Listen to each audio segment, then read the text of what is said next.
aïe, attends un petit peu, moi je m'installe, je suis vieux, ça va pas bien. On le sait quand on est vieux, quand on fait quand on se lève ou quand on se baisse. Hein? C'est moi, je me rends compte que quand je collecte un truc mettons, en prise de courant, je fais comme Ouais. Puis je fais comme Puis quand tu te relèves, tu fais exactement le même bruit qu'une balançoire. Mais les vieilles balançoires Oui. en acier, là, oui, rouillées, oui. C'est vraiment. Fait que spin-moi ça, épisode 5. Yes, sir. Fait que, épisode 5.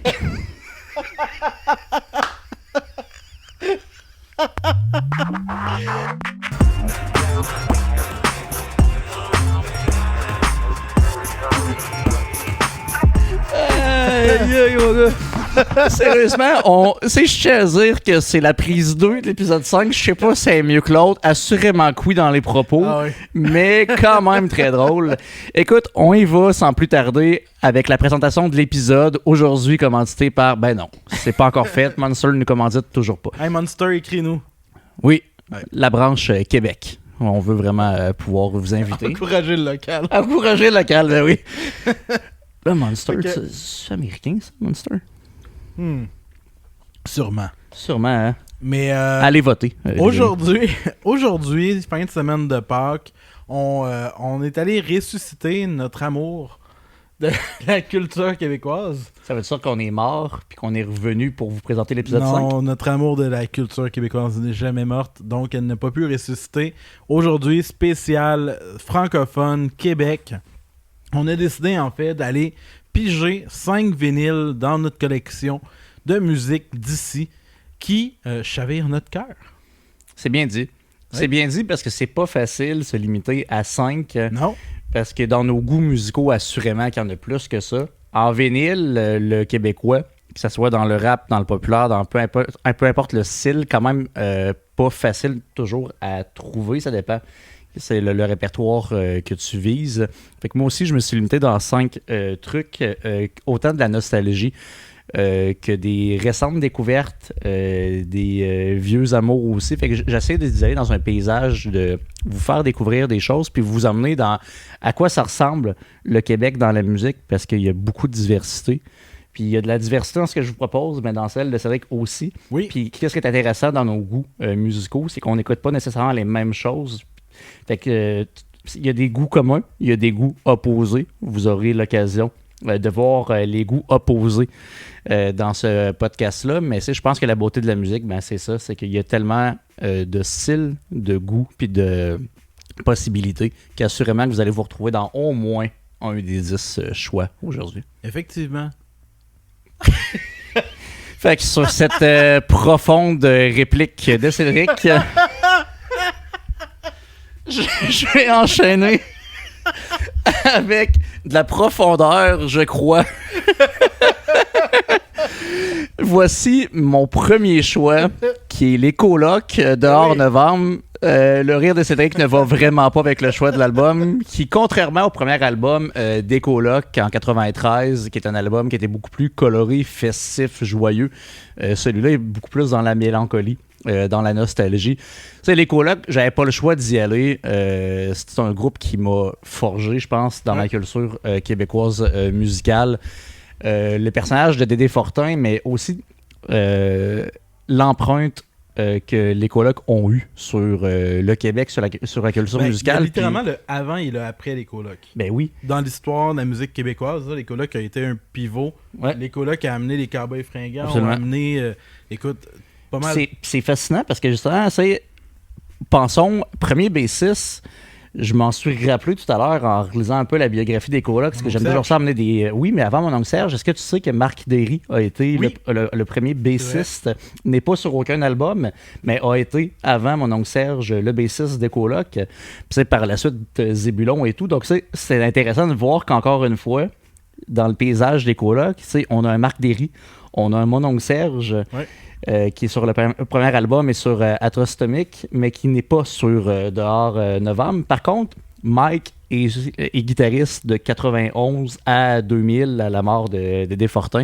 Ouais. Fait que je trouve ça intéressant de voir que ce membre-là a été Du début à la fin. Du début à la fin, puis c'est le seul membre qui l'a été. Si on a un Pat Di Napoli Esposito, le fameux, lui qui jouait de l'harmonica, c'est qui est décédé du sida. Fait que il y a eu beaucoup de changements, puis c'est riche en histoire, les colocs.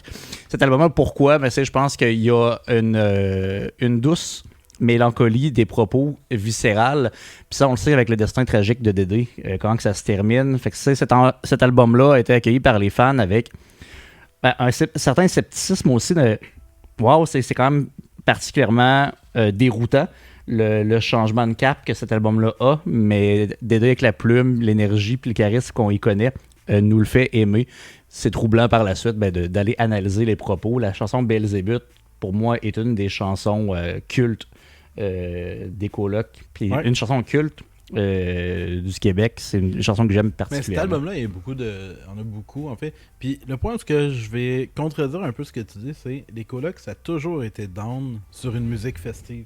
Même le premier album, tu sais, il parle d'amour déchu, il parle de son mal-être, de sa ville qui change, etc. Tu sais, il est empreint quand même. C'est juste que c'est tellement bien enveloppé, un peu comme Stromae. Ouais. Tu sais, dans le sens, c'est un peu la même chose. Et dans celui-là, moi, ce que je trouve particulièrement intéressant, c'est la redirection des colocs, dans le sens qu'on est parti d'un folk blues-ish, etc., à Tristomique, qui est un petit peu plus énergique, un petit peu plus festoyant.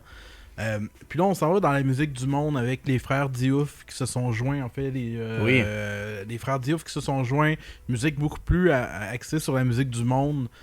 Puis même par la suite, quand ils ont sorti, ils ont fait comme un album. Suite 21-16. Oui, c'est ça. Ouais. Qui montrait un peu justement que les colocs s'en allaient vraiment dans une direction de musique. Une reprise du monde d'un texte de Baudelaire d'un temps aussi, ouais. Ouais, fait que vraiment, ce côté est vraiment cool. Puis moi, cet album-là, j'ai deux gros souvenirs dans ma tête. Mais surtout un, en fait, de la chanson Tassez-vous de là. Qui est... oui. Quand tu dis un hymne, je pense que Tassez-vous de là est probablement la chanson la plus connue des colocs qui se trouve dessus. Puis l'image d'être à la piscine municipale quand j'étais kid, avec cette chanson-là qui jouait tout le temps, parce qu'elle jouait tout le temps partout. Ça a été un succès incroyable. Hein? Je pense que c'est la première chanson que je me rappelle avoir entendue étant jeune garçon, mettons. Tassez-vous de là. Puis par la suite, il y en avait tellement, puis ça joue encore tellement partout. Mais Tassez-vous de là, moi aussi, je pense que c'est la chanson qui m'a amené. Tu disais que tu avais un deuxième souvenir. Tassez-vous de là, c'est le premier. Le deuxième. Puis si au moins. Ah oui. Deuxième chanson de l'album, en fait. Incroyable, celle-là. J'ai juste le petit souvenir de apprendre le texte qui va vite dans ce truc-là. Puis la première fois que avoir le challenge, de faire si je les spit. Ah ouais. Fait que ça, c'est vraiment... Mais bref, album fort, j'ai trippé cet album-là. J'ai pas grand-chose de plus à dire que ce que j'aime la nuance que tu as apportée de... Ça a toujours été down, sauf que celui-là, je trouve que...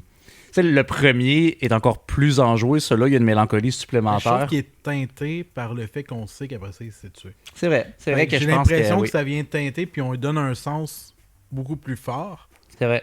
Mais je trouve que, au-delà de ça, il y a tout le temps eu un mal-être dans son écrit. Oui. Puis un côté très festif dans la musique. Puis c'est encore là dans celui-là. Je trouve, non, c'est si jamais t'as jamais écouté ça, va l'écouter tout de suite. Là. C'est un classique. Mais écoute tout. Écoute ça là, mais écoute tout ce que les colocs ont fait. C'est Dédé Fortin est une icône tant qu'à moi. Fait que j'avais pas le choix d'y aller en commençant. C'est un très bon choix. Avec ça. J'aurais pu se retrouver d'aimer. Je t'amène avec Vulgaire Machin. Vulgaire Machin, troisième album officiellement qui s'appelle Aimer le mal. C'est l'album qui m'a... En fait, non, c'est pas vrai. C'est pas l'album qui m'a introduit parce que moi, je les ai découverts surtout avec leur deuxième album qui était... j'ai un blanc sur le nom du deuxième. T'avais 24-40 puis l'autre d'après. Bref, tout ça pour dire que Aimer le mal, c'est un album qui a vraiment propulsé les Vulgaires Machins de la scène... on pourrait dire, entre parenthèses, underground punk Québec à un album qui les a rendus un petit peu plus mainstream, plus connu. Dieu se pique, qui a été le premier single de l'album, a joué énormément à Musique Plus à l'époque avec leurs vidéoclips. Et c'est un album que j'ai abusé étant ado. Pour diverses raisons, en fait, c'est un album qui était très politique. C'était dans le même temps, en fait, qu'un autre album que je vais parler, des Cowboys Fringants, éventuellement. Beaucoup plus politique, beaucoup plus incisif que les autres. Donc, il y a beaucoup moins de chansons ludiques. On est plus dans un album assez lourd. Par bout, en fait, il y a une chanson qui traite du suicide avec Mourir au bout d'une corde qui t'a donné en même temps que le suicide d'une personne, d'un ami à l'époque. Fait qu'elle a eu beaucoup d'impact, ou en fait beaucoup de résonance chez moi. Triple meurtre et suicide raté qui parle de violence conjugale. Donc, tu sais, en quelque part, c'est un album qui est assez pesant, mais au bout du compte, super bien enrobé, une réalisation qui est super clean. Et c'est un album que j'apprécie vraiment, vraiment beaucoup. C'est peut-être pas, en fait, s'il aurait fallu que je dise vraiment lequel album, compter les corps, qui est l'album d'après, est probablement leur album le plus fort. Je pense que c'est celui-là que j'ai le plus écouté dans ma vie, moi. Mais Aimer le mal est juste un album qui a eu un impact particulièrement fort pour moi, puis qui m'a fait vraiment triper sur Vulgaire Machin. C'est hot que tu en parles de cet album-là parce que on parle du paysage de Musique Plus. Puis c'est une époque que certains ont connu, mais c'est qui n'existe plus maintenant. Puis il y a tellement de musique francophone que j'ai découvert via Musique Plus avec les VJ. Je pense à Isabelle Desjardins, à Babu, tout ça. Solide, là. C'était tellement un rendez-vous que tu ne voulais pas manquer. Puis, tu pouvais aller sur place, c'est iconique comme endroit, avec les grandes fenêtres. C'était vraiment intéressant. Puis c'est Vulgaire Machin, je me rappelle que c'est dans les premiers groupes, je sais pas si je peux le caractériser de punk, mais c'est comme un peu punk-ish, c'est francophone. Puis je trouvais ça intéressant. Ça me faisait penser à des groupes de punk alternatifs que j'écoutais, sauf qu'avec des paroles francophones. Puis ça me fait réaliser qu'on pouvait faire de la musique alternative, mais avec des paroles françaises. Puis j'étais comme, c'est donc bien intéressant ça, parce que je m'en vais chercher quelque chose dans la musicalité, mais en étant fier de ma langue. Puis, je pense que c'est des groupes comme ça, engagés, qui m'ont donné le goût d'écrire en français. C'était vraiment drôle. Fun fact, là, en fait, c'est pas la chose la plus glorieuse que je vais dire par rapport à ça, mais quand l'album était sorti, la journée de sa sortie, moi j'avais vraiment trippé sur comme je disais, celui d'avant, et 24-40 aussi que j'avais écouté. Fait que j'écoutais beaucoup ces deux albums-là. Puis quand cet album-là est sorti, j'ai pas accroché sur le coup. Puis, tu sais, c'était l'époque avant Internet. Ben, non, Internet était là, mais je veux dire, avant Facebook et tout. Ouais. Puis, j'avais écrit au chanteur par courriel pour faire hey, j'ai vraiment trippé ce deux premiers albums, mais je trouve vraiment qu'il est moins punk. Puis tout ça. Puis, j'avais fait une critique, genre de. T'es un peu déçu. C'est que toi, t'étais comme la vieille bonne femme qui écrivait au CRTC, man, pour dire là, ça marche pas à 18h de passer ça à les Non, c'est ça. Mais il m'a répondu, puis fait pas d'accord. Je pense que c'est vraiment plus punk, puis tout ça. Puis, il m'avait répondu. Vous avez un échange, hein? Oui. Ouais. Fait que c'était, tu sais, j'ai trouvé ça cool de sa part. Puis finalement, c'est moi qui étais con, là. J'avais 14 ans, je cherchais de l'attention. Pas tout le monde qui a souvenir de Caramel et Vulgaire Machin. Fait que voilà. Fait que Guillaume m'excuse. 20 ans plus tard, là, Guillaume m'excuse de ce courriel-là. Est-ce que tu as encore la même opinion qu'à l'époque? Non, c'est vraiment un album que j'adore, que je choisis, et qui a une place de choix dans mon cœur. Ça, c'est très drôle pour eux. C'est un beau souvenir de jeunesse, cocasse. Voilà. Fait que je poursuis sur... Là, on va essayer de le faire quand même limité, puis je dis pas ça pour toi, mais pour les auditeurs, si vous trouvez que ça va plus vite qu'à l'habitude, sûrement, parce qu'on a quand même plusieurs, puis qu'on veut remplir l'épisode, mais pas trop s'étirer. Voilà. Fait que j'enchaîne sur J. Scott, Toutes les rues sont silencieuses. Absolument. Je voulais y aller dans de l'actuel, parce que contrairement... Tu sais, J. Scott, ça fait une bonne décennie, c'est qu'il fait de la musique actuellement. Au moins 50 ans. Au moins 50 ans. Je pense que Félix Leclerc s'est inspiré de J. Scott. Il me semble qu'ils ont travaillé beaucoup ensemble. Ouais, hein? Puis Jean-Pierre Ferland et tout. Mais c'est un trio, hein? Les crooners. Jean-Pierre Ferland, Félix Leclerc, J. Scott. Oui. Donc, pour vrai, ça fait près de 10 ans. Ben, 10 ans, je sais pas combien de temps. Une décennie certain qui fait de la musique. Par contre, je me suis pas intéressé rapidement à J. Scott. Moi, c'est cet album-là qui m'a amené à m'intéresser à son univers. Puis je suis tombé en amour carrément avec l'individu, la personne. Puis c'est quelqu'un qui est hyper polyvalent, va composer sa musique, c'est lui qui écrit ses textes, joue de la guitare, du piano, de l'ukulélé. C'est 100% lui qui fait ses trucs. Puis ça, je trouve ça vraiment intéressant, quelqu'un de multi-instrumentiste comme ça, puis donner un produit qui est beaucoup plus mature, parce que par après, ça m'a donné envie d'aller écouter ses vieilles chansons. Puis j'ai fini par me commander l'autre vinyle avec ses plus grands succès. Ouais. Mais cet album-là, je trouve qu'il y a une grande maturité, une meilleure maîtrise, puis je trouve que c'est hyper bien ficelé. Puis on l'a vu en spectacle à l'Impérial vendredi passé, il y a carrément une semaine. Avec ma fille, ma soeur, on était première rangée. Il y a même eu une discussion avec ma fille avant la chanson buzzée. dire de boucher ses oreilles. Fait qu'ils ont eu une petite discussion devant le public. Fait que c'était intéressant, mais j'ai rarement vu un public embarqué autant dans un spectacle puis tout chanter ses chansons parce qu'on est dans un croisement entre le populaire puis le rap.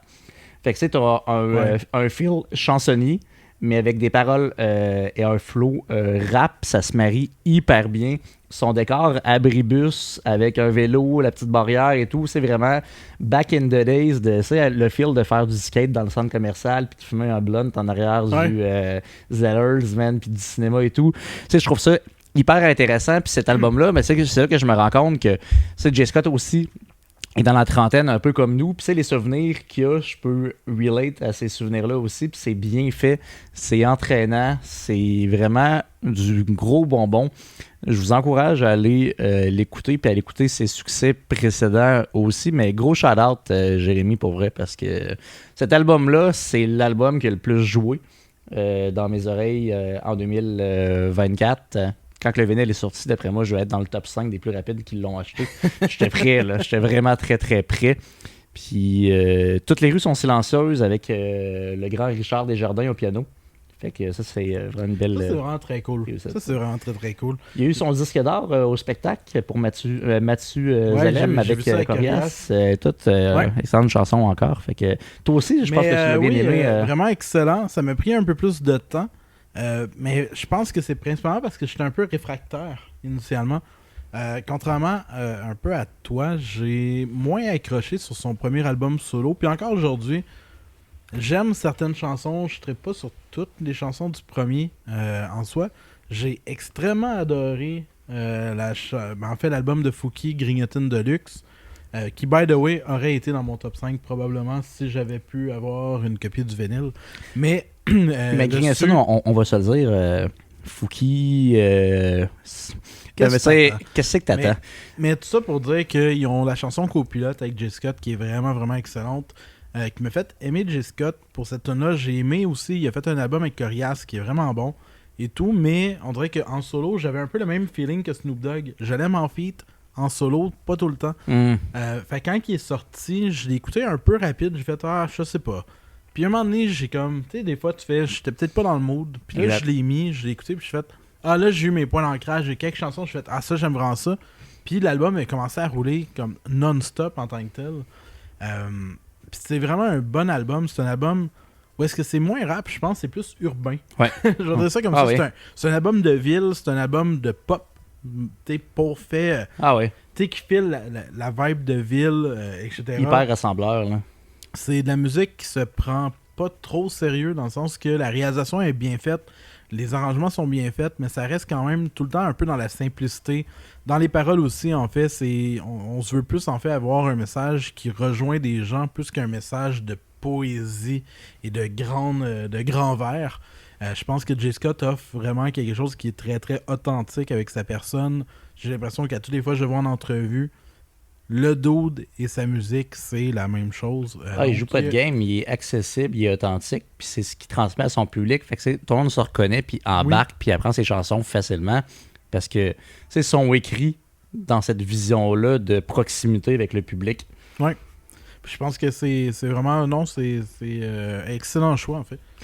Je continuerai avec un choix de ma fille. Ma fille, elle a choisi, ça va être le petit choix surprise du podcast. Tu peux venir, Pénélope, venir nous présenter le vinyle. Je vous avais parlé, moi, de Fred's, son nouvel album. Par contre, on a un autre vinyle. Fait que voici Mademoiselle qui nous présente. C'est Astronaute, là. C'est qui, lui? C'est Fred's. Fred's, est-ce que tu l'aimes beaucoup, toi? Oui. Est-ce que tu veux nous dire où est-ce qu'on a acheté ce vinyle-là? En fait, on est allé au spectacle? Au spectacle de Fred, puis il était comme plus là sur... les internets? Les internets, c'est ça? Mais il était là à la table de marchandises. Oui, fait que on l'a pris tout de suite, puis on était vraiment contents. Là, on le cherchait, puis on a déjà l'autre. Fait que là, on a les deux de Fred. Ceux-là, mettons, c'est quoi la chanson? Les 3 chansons que t'aimes le plus sur cet album-là. Il y a Nova. 3 accords. 3 accords.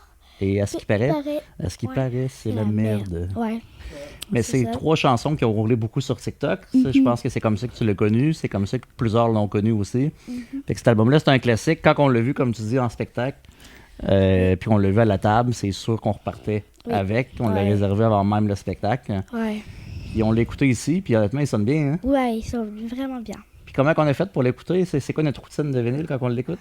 Ben, en fait, on se met dans le noir, puis on met le vinyle, puis là, Une ben, petite on se doudou, on relaxe. se tient la main, Ouais. puis on écoute ça, puis ça pète bien raide. Ouais. Puis ben, on a eu bien du fun à l'écouter, mais ça, c'est le fun parce que Pénélope, elle a quelques vinyles à elle, dont Freds, les 2 de Freds. T'as du Barbie aussi, Miley Cyrus. Yeah. Tu commences à avoir une coupe de trucs, fait que la passion se transmet de père en fille. Ouais. Fait qu'est-ce que tu recommandes cet album-là? Ouais. Puis sur 10, tu donnes un chiffre de combien? 10. 10 sur 10 pour Freds. Rien de moins.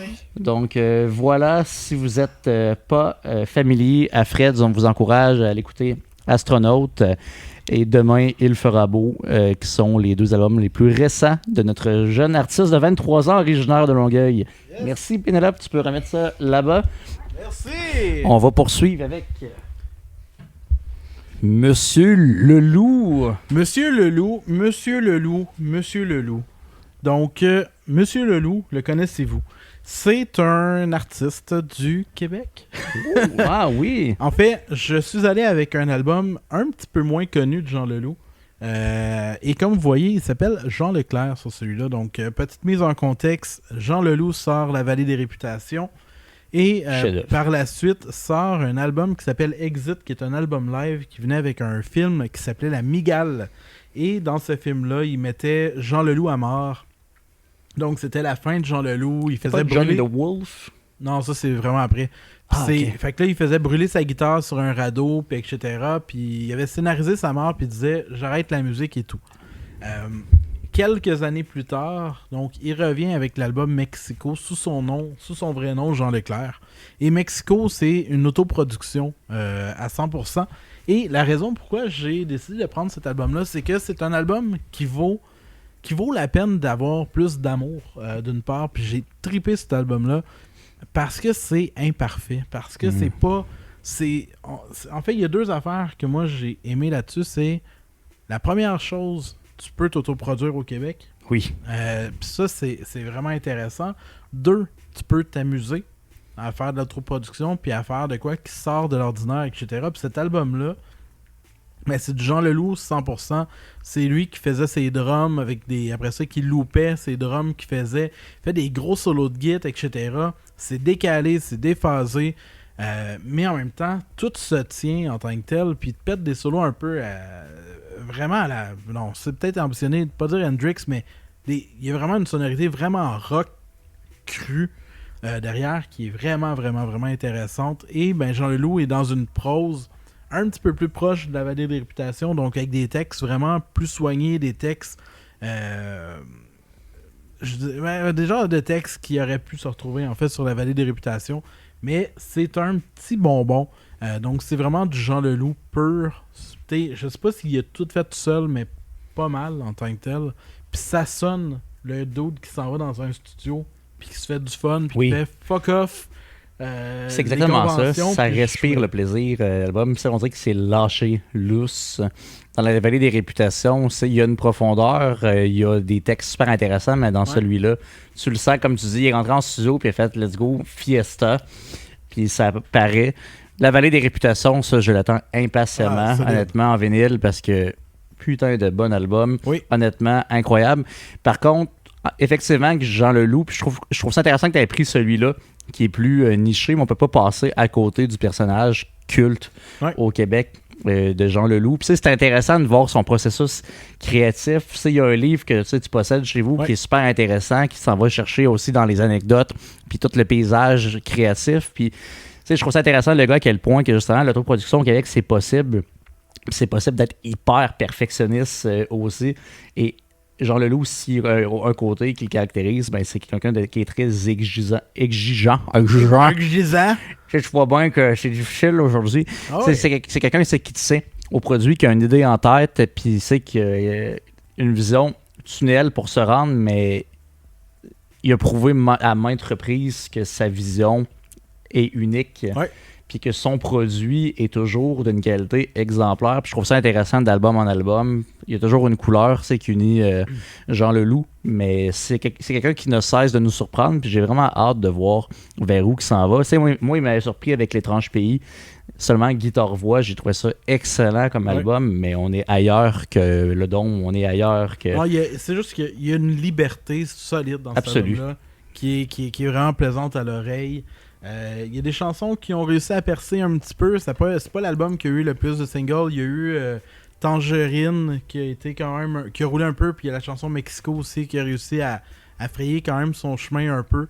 C'est pas l'album de hits, c'est un album en fait pour n'importe qui a envie de triper sur une expérience particulière avec Jean. Je le recommande, il est disponible partout sur Spotify et compagnie. Fait que c'est pas un album inatteignable, c'est juste peut-être pas l'album le plus facile à trouver en physique. Mais reste que, voilà, je vous invite à aller découvrir Jean Leclerc avec son album Mexico. Absolument. Hey, avant de sortir ton autre vinyle, je t'ai fait une proposition. Je t'écoute. On le fait en 2 parties. En 2 parties? Ah ouais. On peut le faire en 2 parties. Parce que là, le monde sont comme, c'est quoi le prochain? C'est quoi le prochain? Tu le sauras pas. Too bad. Ça finit de même. Fini. On n'a plus le goût. Ben non, c'est pas vrai. Ça serait vraiment plate qu'on arrête là-dessus. C'est vrai? Ouais. Ah ouais? Toi, tu veux vraiment arrêter moi, là-dessus? j'arrêterais ça là. Ben, c'est ben trop court. Ben non. Ben, moi, j'ai le goût de continuer. Il en reste combien? C'est un coup, t'as interrompu ton affaire. Il en reste combien? Ben là, on a une couple, là. Encore 4-5, là. C'est ça. Correct, ça? OK. On les fait. Hey, bienvenue à Spin-moi ça, épisode 6. Épisode 6, pourquoi? Parce que Cédric, je vais arrêter de faire 2 épisodes pour laisser un peu de suspense.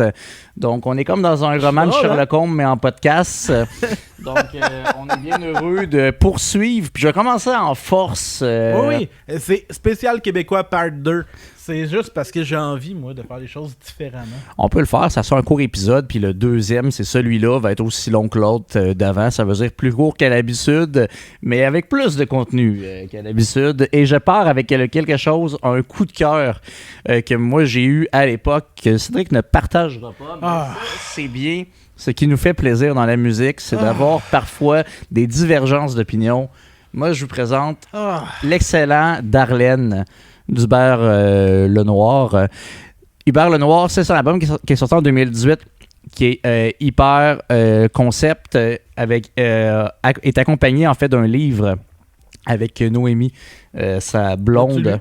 Non, j'ai pas lu le livre de mon côté. Par contre, j'aimerais ça le lire. C'est une histoire d'amour, en fait, avec un citoyen, c'est montréalais, et quelqu'un, c'est qui a des idées comme suicidaires, qui est plus dans la dépression et tout. Puis c'est quelque chose qui se veut très anti-conformiste puis anti-routine aussi, essayer de briser la platitude de la routine quotidienne puis de s'évader dans quelque chose de hyper pété. Puis c'est dans l'album, quand tu t'arrêtes, c'est du côté instrumental, pas juste le personnage et pas juste les clichés de gaguer son Félix ou de... c'est de faire des signes de fellation à Star Academy, des choses comme ça, à la voix, en fait. En tout cas, tout ça pour dire que il y a le personnage, il y a les clichés, puis ce qui a été médiatisé, mais il y a un processus créatif qui est super intéressant. Puis Hubert Lenoir, fun fact, est allé à la polyvalente ici de l'école du Mont-Saint-Anne. Il y a sa photo dans le corridor comme de gens à succès qui ont passé dans le paysage de l'école. Fait que j'ai trouvé ça coquet quand je suis allé voir le spectacle de danse de ma fille. Mais cet album-là, va dans du blues, dans du folk, dans du jazz, dans du fusion. C'est assez pété côté instrumental. Il y a une voix particulière, des textes super intéressants. Puis c'est vraiment un je m'en foutisme total qui, moi, m'a interpellé. Parce que c'est un peu un album de... Je vous ris au nez, je fais les choses à ma manière. On va reciter encore Roxane Bruno. Donc, voyez-vous, moi, cet album-là, c'est un album que j'adore de A à Z, que je trouve super intéressant, super intimiste, puis on rentre dans l'univers d'Hubert Lenoir.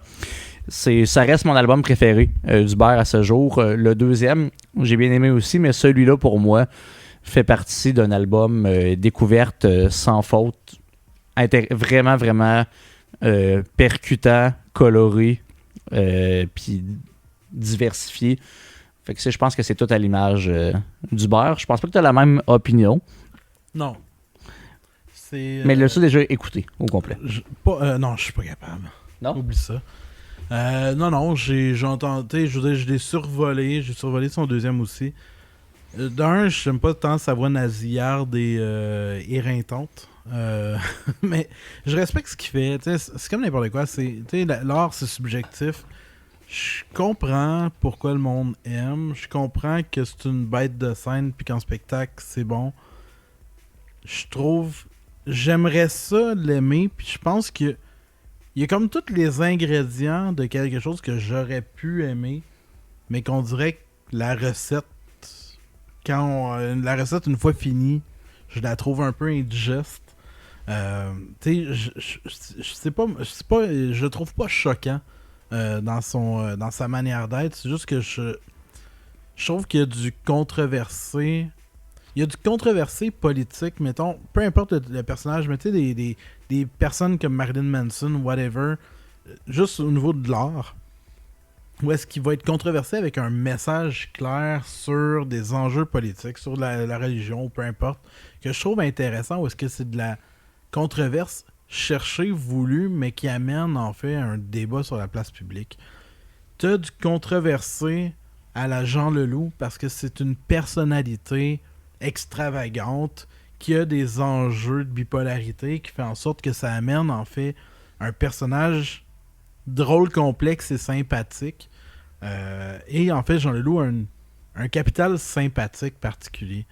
Dans le cas du Beurre Noir, je trouve juste que c'est un côté, on dirait, où j'ai toute l'impression que c'est voulu. Quand tu volontairement cherches une controverse, mais je trouve pas qu'il y a un capital sympathique fort, ce qui fait en sorte que pour moi, il devient juste une personne un peu désagréable. Parce que il a pas l'air sympathique. Il a l'air introverti, mais il cherche la controverse, fait qu'il va provoquer de l'extravagance, que je trouve que moi, ça me rejoint pas comme type de personnalité artistique. Musicalement, c'est pas inintéressant. On va retoucher des affaires. Il va retoucher, en fait, effectivement, divers sonorités musicales intéressantes, avec un petit côté oldies, avec sa chanson Fille de personne, qui est intéressante, mais sa voix est pas une voix qui vient me chercher, en fait. Puis c'est pas... Le personnage prend trop de place sur sa musique pour que on dirait que j'adhère à sa proposition. C'est peut-être ça le côté, en fait, que... Je pense que moi, sa voix, j'aime cette sonorité-là. Je l'aime dans The Seasons, le groupe avec... The Seasons, tu vois, je trouve ça bon. Ouais, ça, je trouve ça intéressant avec son frère. frère. Je trouve ça intéressant. Mais vois-tu, je pense que j'ai vraiment dissocié le personnage de la musique. Puis je me suis plongé dans l'album au début avec un... Je sais pas dans quoi que je vais me diriger, puis ça va sonner comment, tout ce processus-là ensemble.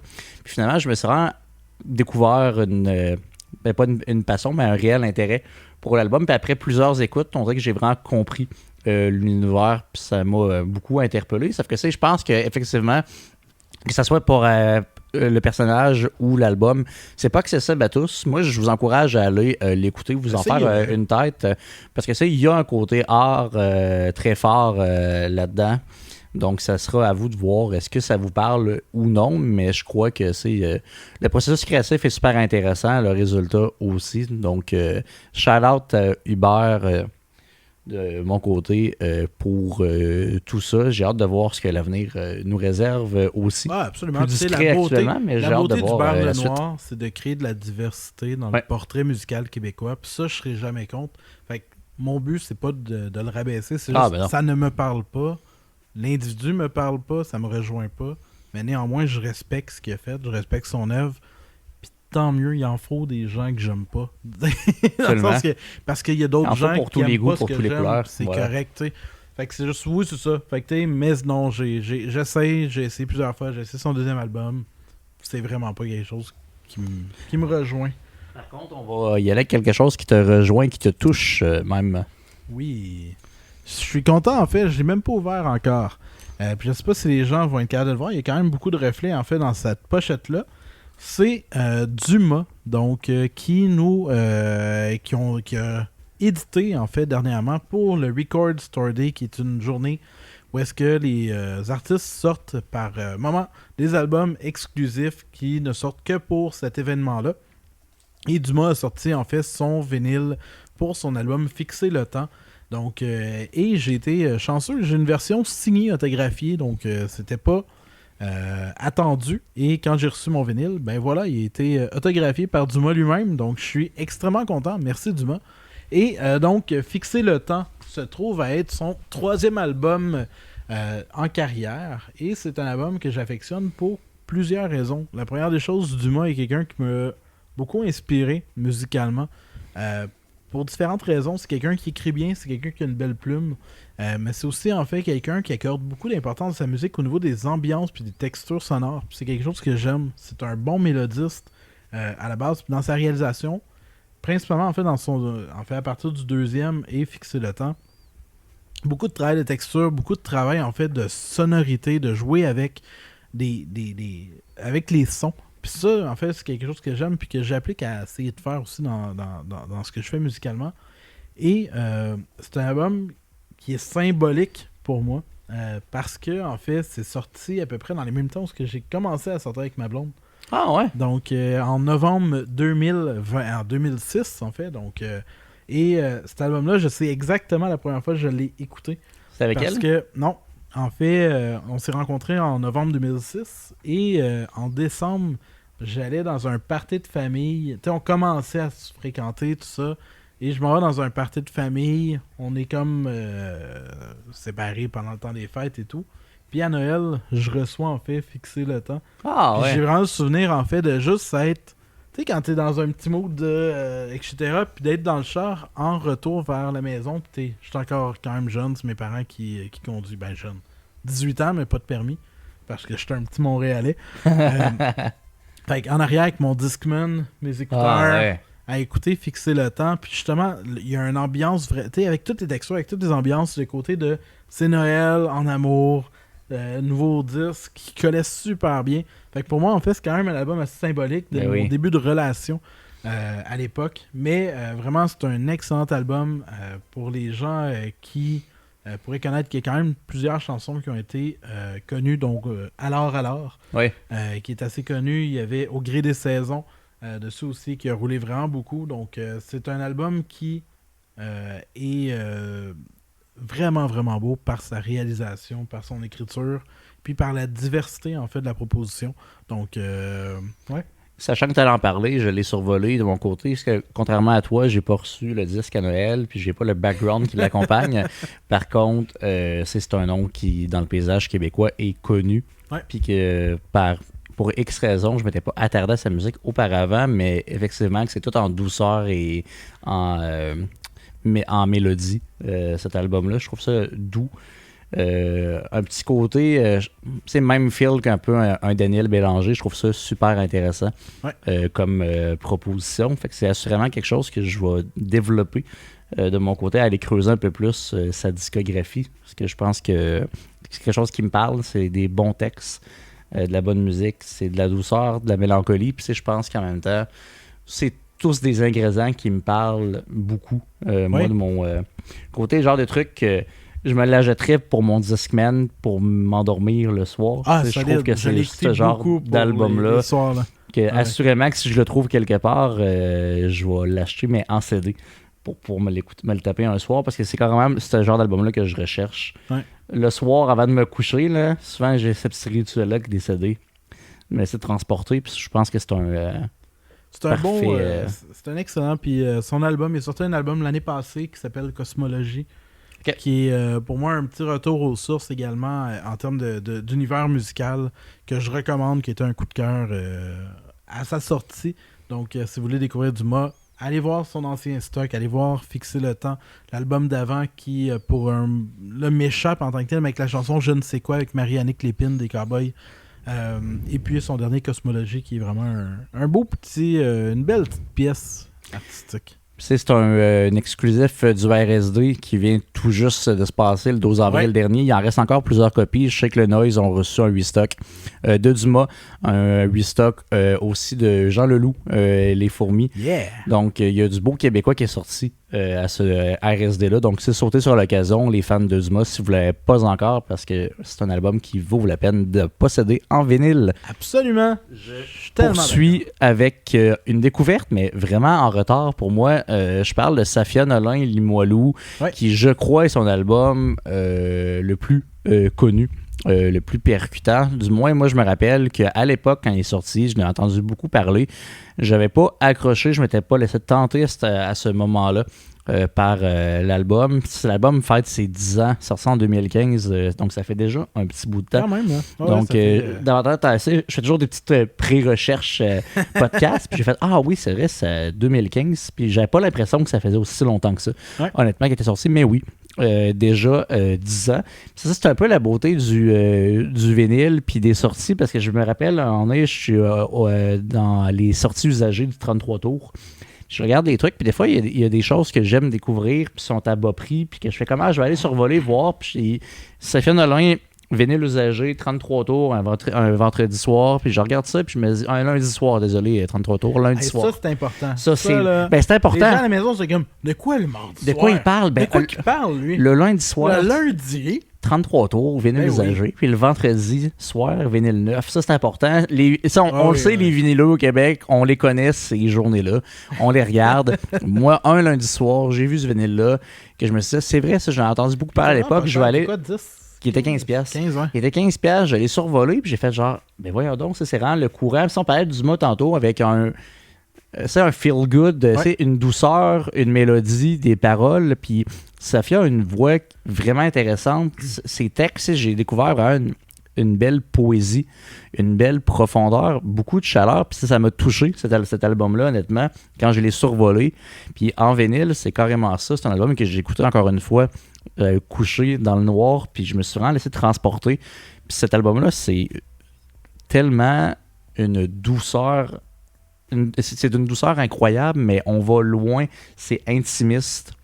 Puis je trouve qu'elle se partage, c'est vraiment à cœur ouvert, cet album-là, dans les propos, puis dans l'univers de Safia. Puis je sais encore, on en parlait tout à l'heure, c'est des mésas pour Uber, c'est elle aussi sur la place publique, parfois controversée, Safia, puis c'est pas l'objet du podcast, puis j'embarquais pas là-dedans. Non. Mais dans le sens, c'est concentrez-vous pas sur whatever, les histoires qui sont sorties avec d'autres personnalités, ou avec, est-ce que c'est quelqu'un qui est très féministe aussi, qui fait pour le droit, c'est tout ce qui est LGBTQ+, et tout, puis c'est correct, puis j'encourage tout ça, mais juste pour vous dire, assez de dissocier si vous n'êtes pas d'accord avec le personnage, allez quand même vous intéresser à sa musique, parce que je trouve ça intéressant. Moi étant fan de Marilyn Manson, je pense que c'est quelque chose aussi que j'ai fait que souvent les gens me parlaient de Manson, peut-être son univers musical, c'est ce qui m'intéresse. Le podcast se tourne aussi vers la musique et non l'individu, donc je vous encourage à aller plonger dans l'univers de Safia Nolin, qui est franchement intéressant. Ouais. Je sais pas si tu as déjà écouté, toi, cet album-là, ou survolé. Non, je l'ai écouté. Safia Nolin, moi, j'ai longtemps, puis je vais le dire, en fait, sans gêne, j'ai longtemps été arrêté de par sa réputation. Ouais. Dans le sens que, puis je dis pas que j'ai été blanc comme neige non plus, à ne jamais, embarqué, en fait, là-dedans, sans être un bully, là. C'est pas le cas. Mais reste que, tu sais, dans le sens que, tu sais, à ne pas comprendre son intention derrière ses controverses, dans le sens, tu sais, des fois, de faire, c'était obvious que ça allait péter, tu sais, dans ma tête à moi, en tant que tel, puis son image a fait en sorte que ça a teinté mon envie d'écouter sa musique pendant longtemps. Puis quand elle avait sorti à l'époque, c'est tout le temps ça qui arrive aussi en même temps, c'est pas sorti dans un moment où j'avais envie d'écouter ça.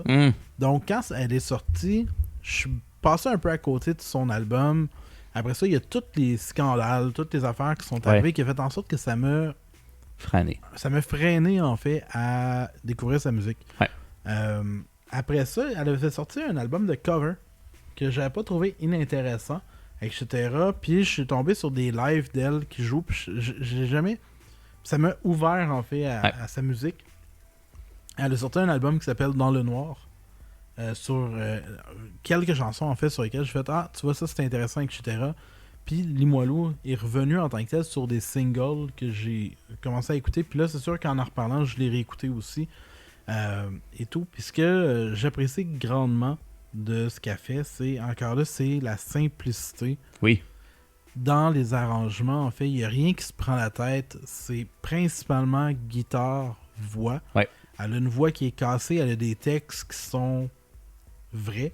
Je pense qu'elle s'expose beaucoup dans sa musique. Ouais. D'une part, en fait.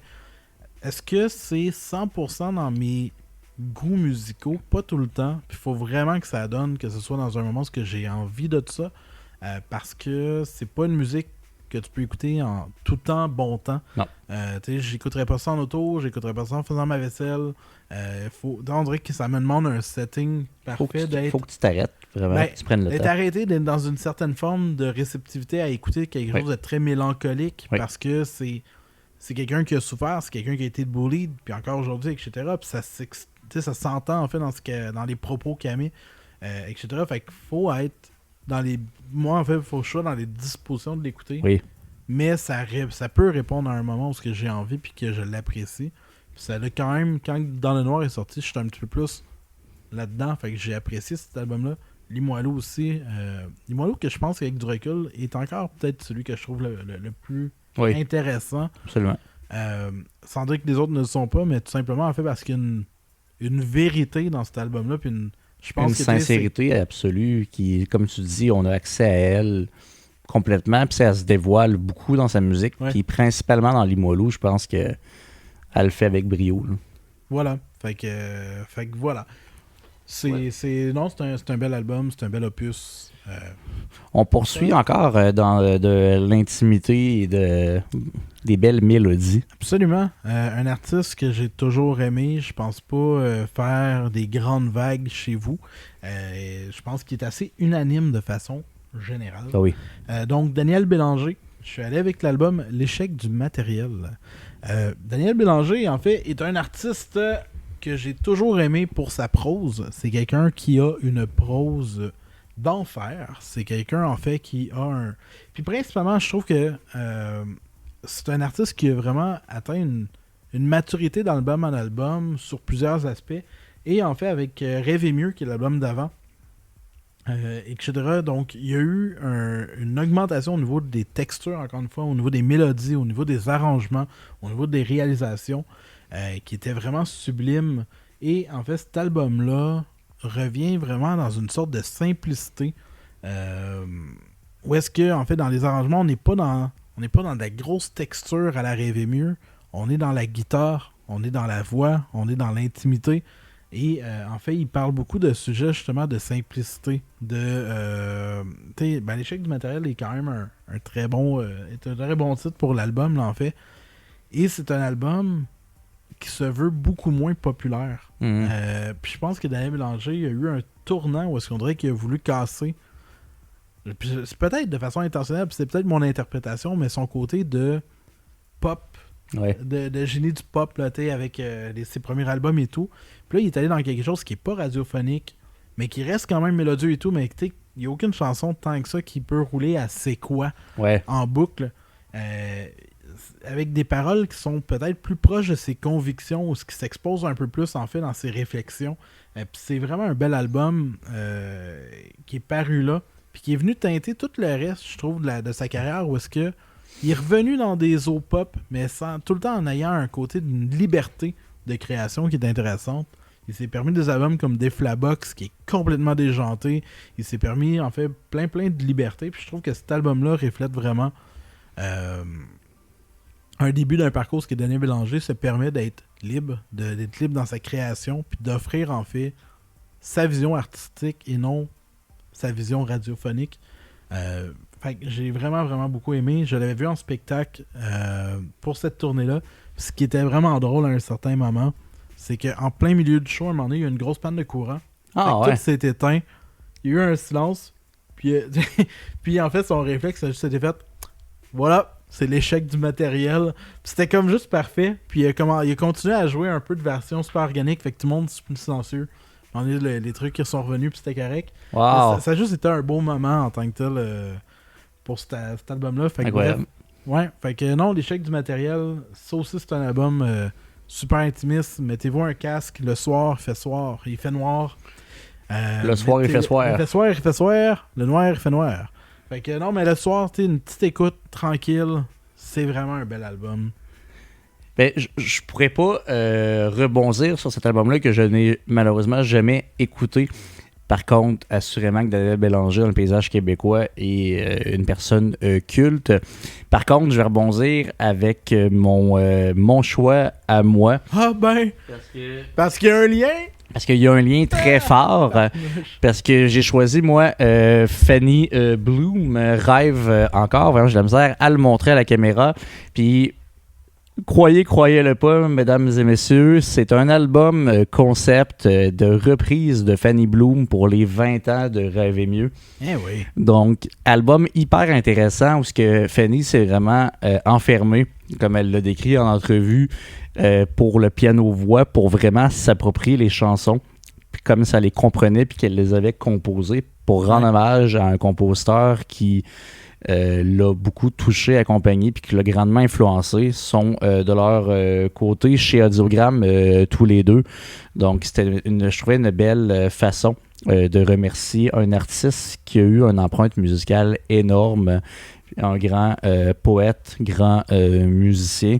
Donc cet album-là s'écoute encore une fois. Je pense que tout ce qu'on a quasiment partagé s'écoute en prenant le temps dans des moments. Fais pas la vaisselle puis écoute pas ça, parce que ça serait ne pas lui rendre hommage, dans le sens que c'est bien le fun de faire la vaisselle, fais-la, là, mais écoute autre chose, ça, prends le temps de l'écouter, parce que c'est une belle intimité. C'est un moment où on dirait qu'il y a juste Fanny Bloom et toi dans une pièce avec un piano-voix qui t'amène dans son univers puis dans son intimité. Puis ça rend un hommage absolu à Daniel Bélanger, qui le fait avec brio, c'est nous accompagner puis nous plonger dans un univers particulier. Cet album-là, je le trouve intéressant, où ce que Fanny nous a emmené, parce qu'on s'en va chercher des classiques. C'est comme dans un Spoutnik, qui est déjà une chanson qui est hyper intéressante, mais le côté piano-voix avec la voix de Fanny, ça nous emmène dans un univers différent de Daniel Bélanger. Puis elle a bien réussi à mettre sa sauce à elle en respectant l'œuvre de M. Bélanger. Fait que c'est shout-out Fanny pour ça. Puis merci bien sûr à Daniel, parce que sans lui, on n'aurait pas un album de reprise du piano-voix de Fanny Bloom. Puis je crois que on a souligné des grands artistes, on a parlé de Jean Leloup, on a parlé de Daniel Bélanger, mais pour moi, c'est des icônes dans le paysage québécois qui se doivent d'être entendus. Si tu n'as jamais écouté Daniel Bélanger, vas-y. Ben là, t'as besoin. T'as besoin de l'écouter, c'est hyper important pour ta culture musicale. Mais oui, c'est un stand-up intéressant. Je te l'accorde. C'est intéressant. J'ai un peu tout le temps la même difficulté à écouter des albums de cover, et parce que j'ai tendance à trop comparer. Ouais. Fait que puis surtout que c'est un album qui est tellement fort pour moi, puis qui a tellement marqué ma jeunesse et tout. On dirait que j'ai de la misère à ne pas à l'écouter comme étant une œuvre unique en soi. Néanmoins, elle a fait une réinterprétation vraiment adaptée à elle. Oui. Fait que ça, je respecte beaucoup ça. C'est pas une reprise un pour un des chansons, donc elle les a vraiment remaniées, elle les a appropriées. Puis ça, c'est probablement le plus dur dans un cover, c'est que ça file comme étant une chanson de toi. Puis je pense que ça, c'est quand même pari réussi dans son cas. Fait que non, je suis d'accord, c'est un bel album. J'ai eu du plaisir à l'écouter. C'est pas que j'ai pas de plaisir, mais on dirait que après ça, j'ai eu le goût de réécouter Rêver mieux. Mais qu'est-ce qui est intéressant, c'est ça, c'est que c'est une voix féminine versus la voix masculine de Daniel Bélanger. Oui. Déjà là, c'est une interprétation qui est différente parce qu'elle est appropriée. Oui. Comme tu dis, c'est vraiment intéressant. Moi, je suis pas un fan de cover. Souvent, on a parlé de Ghost dans le podcast, c'est qu'on fait des covers. Rendu là, je suis comme, ok, c'est intéressant, mais je préfère quand même les originaux. C'est souvent, je vais avoir le goût plus d'aller réécouter l'original que de me laisser tenter par la proposition de l'artiste. Mais dans son cas, à elle, je trouve que, comme tu dis, elle a vraiment réussi à mettre sa propre couleur. Puis ça, c'est très difficile parce que souvent, c'est... on va tomber dans du copier-coller. J'ai pas le bon setup pour l'avoir apprécié autant que toi, parce que je pense que c'est le genre d'album qui est le fun à avoir en vinyle, pour Oui. dire le soir, tu places ton vinyle, puis là, tu te prêtes à l'expérience. Carrément. Là, j'ai eu plus un... je vais avouer, tu sais, que je l'ai pas écouté dans les meilleures dispositions, dans le sens où je l'ai écouté en marchant vers le travail, tu sais, sur Spotify. Je l'ai, tu sais, comme... Tu sais, des moments où je suis pas forcément... Excusez. Dans le bon setup pour... Ouais. Ben, c'est carrément ça. C'est un album de tu te couches le soir avec ton Discman, ou peu importe le médium ou vinyle. Mais oui, je t'encourage à le réécouter dans les meilleures dispositions. Puis on termine en force l'épisode du jour avec un autre groupe qui a marqué Je le pense que paysage même québécois. si les gens voient juste Lando, ils savent déjà c'est quoi. Ah oui, c'est culte. C'est un album de mon adolescence. Cowboy Fringant, Break Syndical.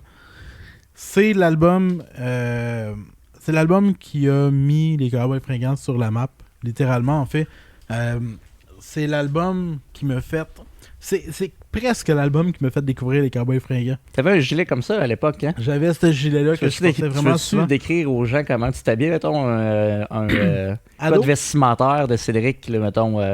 C'est pas avec ce gilet-là que t'avais des culottes aussi, pis t'étais un truc de Slipknot à Ouais. Musique Plus, c'est ça, hein? J'avais été à Plus sur commande. Mais c'était pas Plus sur commande, mais à Musique Plus, à un moment donné, il y avait Slipknot qui venait en entrevue. Puis j'avais gagné une place avec un autre ami pour aller assister à l'entrevue et tout. Fait que tu sais, t'as juste des poils habillés en noir avec les cheveux longs, etc. Puis moi, en plein milieu, genre Très visible. très visible, j'ai des pantalons carottés rouges et bleus, tu sais, des pantalons Oui. du X2O, Ouais, ouais. avec mon chandail vert pétant, puis des bretelles. Wow. Fait que je flashais, je détonnais, en fait, du lot. Mais non, n'importe qui avec qui je suis allé au secondaire doit se rappeler de moi, en fait, avec un de mes deux chandails Break Syndical. Jean Héroldi, t'aurais pas aimé, toi, là. T'aurais pas eu une Non, contravention de moi style, j'avais là. le petit t-shirt tout vert Break Syndical, puis j'avais aussi le, tu sais, le baseball, là, tu sais, qui Oui, est oui, au oui. trois quarts, Ouais. qui était blanc et vert de Break Syndical. Je tripais vraiment beaucoup sur cet album-là. J'avais découvert les Cowboys Fringants par des chansons sur Napster, Ah oui. ou genre LimeWire, en fait. LimeWire. Mais de Wow. Motel Capri. Fait que tu sais, j'avais comme une couple de chansons en fait de l'époque, puis j'aimais ça comme musique. Puis quand l'album est arrivé, ben je l'ai acheté comme beaucoup de gens. J'ai trippé là-dessus. C'était à peu près les mêmes années. Peut-être à tard, là, mais je l'associe à peu près en même temps que Aimer le mal de Vigueur Machin. Fait que tu sais, je suis en plein dans mon adolescence. C'est deux albums qui sont plus contestataires, qui parlent de politique, qui parlent d'histoire, etc. C'est deux albums qui m'ont marqué à peu près dans les mêmes années en soi, mais les Cowboys Fringants avaient un côté plus festif, beaucoup moins punk. Je les ai vus en show, c'est la fois où j'ai eu le plus gros bleu de ma vie dans un show. Bleu. Ouais. T'as-tu déjà été dans un show des Cowboys à Moi, je l'époque? pète encore dans un show des Cowboys. Quasiment. Ah ouais. Les Cowboys, c'était vraiment punk comme show Ah oui. à l'époque. Tu sais, c'était vraiment... Il y a toujours eu un côté revendicateur aussi, puis un côté plus punk, puis le crowd bougeait énormément. Mais hein. les crowds bougeaient. T'avais Carl, tu sais, qui, un moment donné, il faisait un stunt, puis il empilait genre une dizaine, quinzaine de chaises. Puis là, il montait en haut, Oui. puis genre, il kickait ou je sais pas trop quoi, fait qu'il se pétait à gueule à terre. Puis tu sais, comme, il y avait vraiment un côté funny. Un spectacle, puis la première fois que je les ai vus en show, c'était au Cabaret Théâtre de Saint-Jean-sur-Richelieu. Puis le stage avait un petit rebord. Puis, tu sais, qui arrivait à peu près à la hauteur là, des hanches. Hmm? Puis j'étais vraiment sur le bord du stage. Fait que je me faisais ramasser solide. Fait que tout le long du show, je me faisais taper genre l'os Ah. du bassin contre le stage. Tu peux avoir un paupière bleu à la fin. Là. Fait que voilà, je m'étais ramassé avec un bon bleu. Ah ouais. Mais vraiment, cet album-là, c'est un album culte. C'est au même titre qu'un Dehors Novembre Oui. des Colocs. C'est un album culte du paysage québécois. C'est des chansons que vous connaissez. Tune d'automne, En Berne. Excusez. L'hiver approche. C'est un album de Greatest Hits. Heavy Metal, c'est un Greatest Hits en soi. C'est un album qui jumelle très très bien, comme je disais, l'histoire du Québec, qui parle de politique, qui parle de revendications, qui parle de famille, qui parle de la culture québécoise. C'est un album emblématique pour n'importe qui s'intéresse. T'es pas québécois, tu sais pas c'est quoi le Québec, t'habites en France, t'habites n'importe où. Écoute Break Syndical, puis c'est un cours 101 sur le Québec. Oui, absolument. C'est difficile de dire plus que tout ce que tu as déjà dit. C'est les Cowboys sont déjà connus par tous. Il n'y aurait pas eu les Cowboys sans les colocs, mais il n'y aurait pas eu tellement de groupes sans les Cowboys. Ouais. Je pense que c'est un peu notre hommage aussi à Carl, c'est qui nous a quittés trop tôt avec un choc sur le Québec entier. D'ailleurs, le dernier album, Pop Royal, avec la fin du show, une chanson qui m'a donné les larmes aux yeux, honnêtement, puis qui est hyper intimiste, mais je crois que, au même titre que Dédé Fortin, Carl a été une icône que le Québec, qui a marqué le Québec, qui l'a marqué dans le passé, qui le marque actuellement, puis qui va le marquer pour les années futures.